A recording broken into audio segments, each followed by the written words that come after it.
Hello friend, मैं से कहते शाम जीएच नॉलेज प्रो में आप सभी का फिर से स्वागत है। तो इससे पहले जो है भ्रमर गीत का 2 पद आलोचना कर चुका हूं, प्लेलिस्ट पे आप वीडियो देख सकते हैं। अब जो है तीसरे पद को आलोचना करेंगे और इसके बाद के वीडियो में और एक पद को आलोचना करेंगे। उसके साथ साथ 2016, 18, 19 में से भ्रमर गीत में से कौन सा क्वेश्चन आया था उसके बारे में भी डिस्कस करूंगा नेक्स्ट वीडियो पे। इस वीडियो पे हम इस पार्ट को जो है संपूर्ण रूप से आलोचना करने जा रहे हैं। और आपको अगर व्याकरण, हिंदी व्याकरण का वीडियो चाहिए तो आप जो है प्लेलिस्ट चेक कर सकते हैं। हिंदी व्याकरण फॉर ऑल, जो हिंदी ग्रामर फॉर ऑल, उस पर देख सकते हैं, आपको व्याकरण का वीडियो मिल जाएगा। तो आज शुरू करते हैं हम क्या चीज, भ्रमर गीत के इस पद को।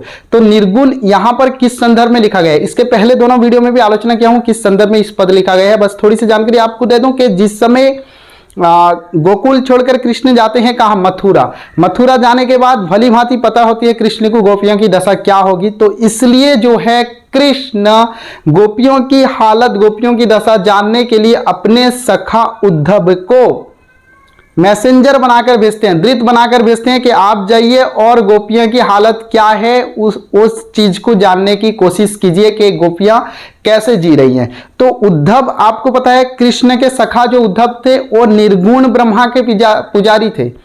वो ब्रह्मा के निर्गुण रूप को मानते थे, वो आकार को नहीं मानते थे। वो बोलते थे कि भगवान जो है वो निराकार है, निर्गुण है। तो यहां पर जो गोपियां को आकर उद्धव वही चीज कहते हैं कि आप जो है निर्गुण ब्रह्मा की पूजा कीजिए, भगवान का कोई आकार नहीं है। लेकिन गोपियों का मन कहां अटका हुआ है, कृष्ण के पास। तो यहां पर जो है उद्धव और गोपियों के बीच में वार्तालाप होती है।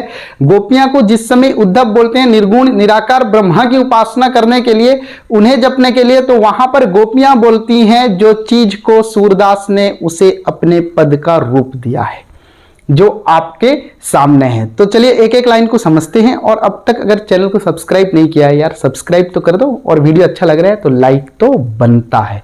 तो चलिए शुरू करते हैं भ्रमर गीत से। निर्गुण कौन देश के वासी, कौन कहती है, गोपियां कहती हैं किससे, उद्धव से। निर्गुण कौन देश के वासी, मधुकर हंसी समुझाए सौदे बुझती सांच ना जाती।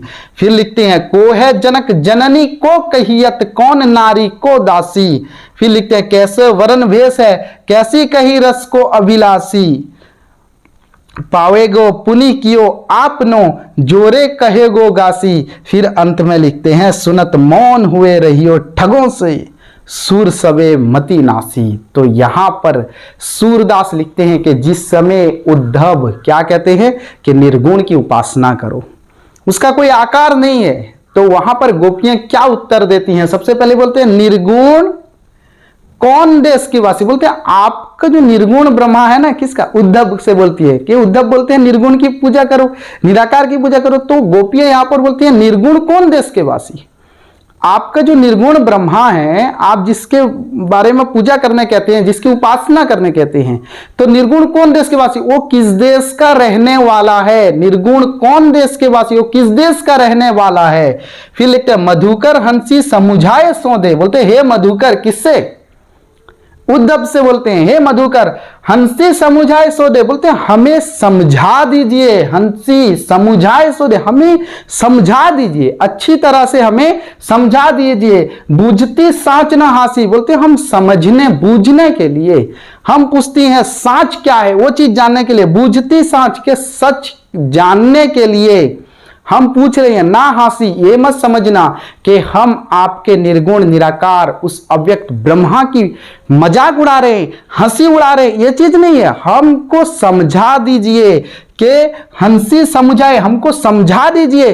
बूझती सांच, हम सच समझने का प्रयास, सच समझने के लिए आपको पूछ रही हैं। ना हासी, आपके निर्गुण निराकार ब्रह्मा की हंसी मजाक उड़ाने के लिए हम जो है नहीं पूछ रही हैं। फिर आगे गोपियां कहती हैं कोहो जनक जननी को कहियत, बोलते कोह जनक, कौन उसका जनक है, कौन उसके पिता हैं, उसकी माता कौन है, उसका देश क्या है। कोह जनक जननी कहियत, उसके माता कौन है, उसकी कोह जनक, उसके पिता कौन है। कोह जननी कहियत, उसकी जो है माता कौन है। कौन नारी को दासी, नारी कौन है, दासी कौन है उसकी।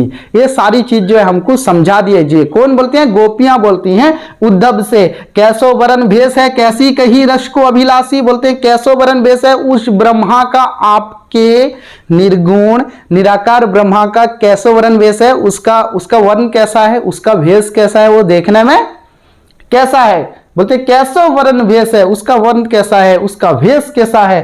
कैसो कही, आप बोल दीजिए कि कैसा रस को अभिलाषी, वो किस रस को अभिलाषी है, वो किस रस का रसिक है। जैसे हमारा ब्रह्मा जो है कौन, कृष्ण, कृष्ण की अभिलाषा। वहां पर गोपियां बोलते हैं कि आपका जो ब्रह्मा है वो किस रस की अभिलाषा है। जैसे कृष्ण प्रेम रस के अभिलाषी हैं, वैसे आपका ब्रह्मा जो है किस रस का अभिलाषी है, ये पूछती है कौन, गोपियां पूछती हैं उद्धव से। फिर आगे बोलती हैं, पाओगे पुनि कियो आपने, अगर तुमने हमें गलत सलत बताया, अगर झूठ में हमें कुछ बताया। पाओगे पुनि कियो आपने, तुम पाओगे अपने, पुनि फिर से पाओगे, क्यों आपने, अपने किए कराई का फल पाओगे। किससे बोलती है, उद्धव से। पाओगे पुनि किया आपने, जो आप करोगे उसका फल पाओगे। अगर आप हमें कुछ गलत सलत बताते हैं, जोरे कहेगो गासी, अगर झूठ में हमें कुछ बताते हैं तो उसका फल जो है आपको अवश्य मिलेगा। उसके पाप करते हैं, अगर झूठ बोलकर कुछ बता देते हैं निर्गुण ब्रह्मा के बारे में, तो आपको उसका फल भोगना पड़ेगा। फिर क्या बोलते हैं, सुनत मौन हुए रहियो ठगों से। बोलते ये सारी बातें सुनने के बाद, कौन, उद्धव। ये सारी बातें सुनने के बाद उद्धव की हालत, उद्धव की दशा कैसी हो जाती है। सुनत मौन, मौन मतलब खामोश, शांत, चुप हो जाते हैं। सुनत मौन हुए रहियो ठगों से, ये ठग से खड़े होकर रह जाते हैं कि क्या जवाब उन्हें दूं। गोपियां जिस समय ये सारा सवाल करती हैं तो सोचते हैं कि क्या जवाब उन्हें दूं। सुनत मौन हुए रहियो, ये ठगों से यानी ठग से खड़े होकर रह जाते हैं, खामोश चुपचाप हो जाते हैं। सुर सबे मति नासी, यानी उनकी सूरदास कहते हैं शबे मति नासी, उनकी सब बुद्धि क्या हो जाती है ना, सब बुद्धि भ्रष्ट हो जाती है। ठीक है, तो चलिए वीडियो को यहीं समाप्त करते हैं, नेक्स्ट मिलते हैं और एक वीडियो के साथ। तब तक के लिए आज्ञा दीजिए, जय हिंद।